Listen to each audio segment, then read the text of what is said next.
प्यारे विद्यार्थियों, सुप्रभात।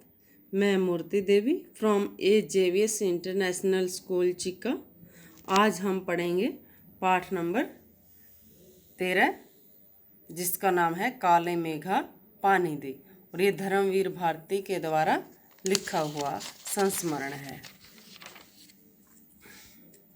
प्यारे बच्चों, देखिए, काले मेघा पानी दे संस्मरण धर्मवीर भारती द्वारा रचित है।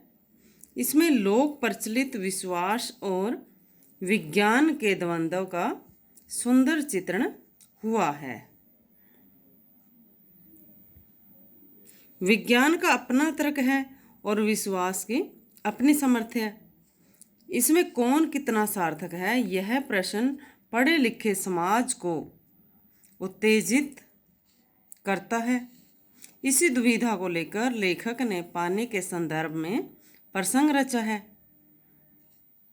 लेखक ने अपने किशोरपन जीवन के इस संस्मरण में दिखलाया है कि अनावृष्टि दूर करने के लिए गांव के बच्चों की इंद्र सेना द्वार द्वार पानी मांगते चलती है। लेखक का तर्कशील किशोर मन भीषण सूखे में उस पानी को निर्मम बर्बादी के रूप में देखता है, यानी कि वो सोचता है कि ये तो पानी की बर्बादी है, ऐसा करने से कुछ नहीं होगा। आषाढ़ के उन सूखे दिनों में जब चहुं ओर मीन चारों ओर पानी की कमी होती है, ये इंद्रसेना गांव की गलियों में जयकारे लगाते हुए पानी मांगती फिरती है। अभाव के बावजूद भी लोग अपने अपने घरों से पानी लेकर इन बच्चों को सिर से पैर तक तर कर देते हैं, यानी कि भिगो देते हैं। आषाढ़ के दिनों में गांव शहर के सभी लोग गर्मी से परेशान त्राहिमाम कर रहे होते हैं, यानी कि गर्मी से बहुत परेशान होते हैं। तब ये मंडली काले मेघा पानी दे के नारे लगाती हुई यहाँ वहाँ घूम रही होती है। अनावृष्टि के कारण शहरों की अपेक्षा गांव की हालत त्रासदपूर्ण हो जाती है। खेतों की मिट्टी सूखकर पत्थर हो जाती है, जमीन फटने लगती है, पशु प्यास के कारण मरने लगते हैं, लेकिन बारिश का कहीं नामो निशान नहीं होता।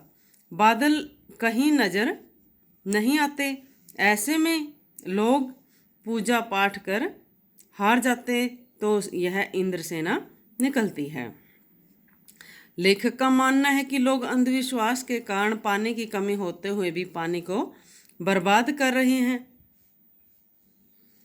इस तरह के अंधविश्वासों से देश की बहुत क्षति होती है, यानी कि देश को बहुत नुकसान होता है, जिसके कारण हम अंग्रेजों से पिछड़ गए और उनके गुलाम बन गए। लेखक वैसे तो इंद्रसेना की उम्र का था, लेकिन वह आर्य समाजी संस्कारों से युक्त तथा कुमार सुधार सभा का उपमंत्री था। अतः उसमें समाज सुधार का जोश अधिक था। अंधविश्वासों से वह डटकर लड़ता था। लेखक को जीजी उसे अपने बच्चों से ज़्यादा प्यार करती थी, यानी कि ये लेखक की बहन थी। तीज त्योहार पूजा अनुष्ठानों को जिन्हें लेखक अंधविश्वास मानता था, जीजी के कहने पर उसे सब कुछ करना पड़ता था। इस बार जीजी के कहने पर भी लेखक ने मित्र मंडली पर पानी नहीं डाला, यानी कि मित्र मंडली में यहाँ पर वही है इंद्रसेना से, जिससे वह नाराज हो गई। बाद में लेखक को समझा बुझाकर उसने अनेक बातें कही। पानी फेंकना अंधविश्वास नहीं, वह तो हम उनको अर्घ्य चढ़ाते हैं, जिससे खुश होकर इंद्र हमें पानी देता है।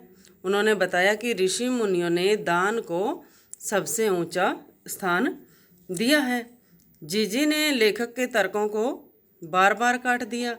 अंत में लेखक को कहा कि किसान पहले 5-6 सेर अच्छा गेहूं बीज के रूप में अपने खेत में बोता है, तत्पश्चात वह 30-40 मन अनाज उगाता है। यहाँ पर लेखक की जो बहन है, उसकी जीजी है जो, वो कहना चाहती है कि पहले यदि हम पानी का दान करेंगे तभी जा कर के हमें इंद्र देवता पानी देगा।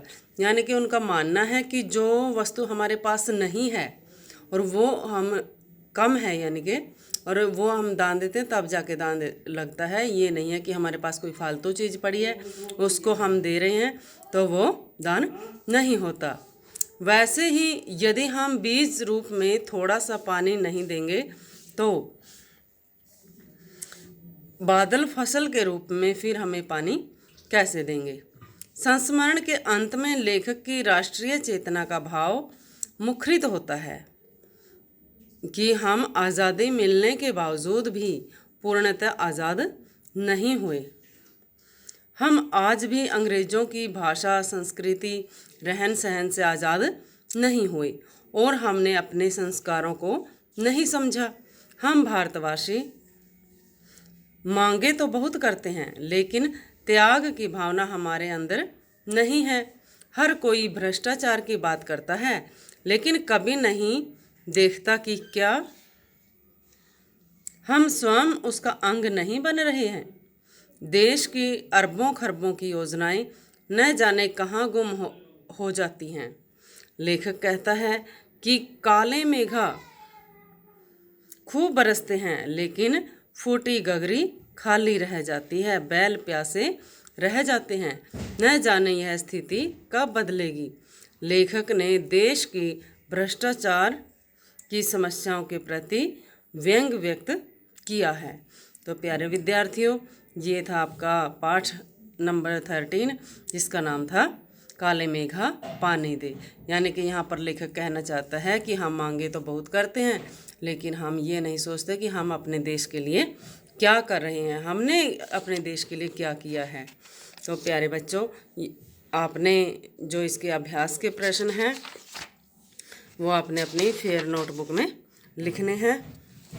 इसके अभ्यास के प्रश्न, पहला प्रश्न है, लोगों ने लड़कों की टोली को मेंढक मंडली नाम किस आधार पर दिया? यह टोली अपने आप को इंद्रसेना कहकर क्यों पुकारती थी? और जो दूसरा प्रश्न है, जीजी ने इंद्रसेना पर पानी फेंके जाने को किस तरह सही ठहराया? तीसरा है, पानी दे गुड़धानी दे, मेघों से पानी के साथ साथ गुड़धानी की मांग क्यों की जा रही है? और चौथा है, गगरी फूटी बैल प्यासा इंद्रसेना के इस खेल गीत में बैलों के प्यासा रहने की बात क्यों मुखरित हुई है, यानी कि उन्होंने ऐसा क्यों कहा है? पांचवा है, इंद्रसेना सबसे पहले गंगा मैया की जय क्यों बोलती है? नदियों का भारतीय सामाजिक सांस्कृतिक परिवेश में क्या महत्व है? और छठा और अंतिम प्रश्न है कि रिश्तों में हमारी भावना शक्ति का बंट जाना विश्वासों के जंगल में सत्य की राह खोजती हमारी बुद्धि की शक्ति को कमज़ोर करती है। पाठ में जीजी के प्रति लेखक की भावना के संदर्भ में इस कथन के औचित्य की समीक्षा कीजिए। तो प्यारे बच्चों, ये 6 के 6 प्रश्न आपने अपनी फेयर नोटबुक में लिखने हैं। धन्यवाद।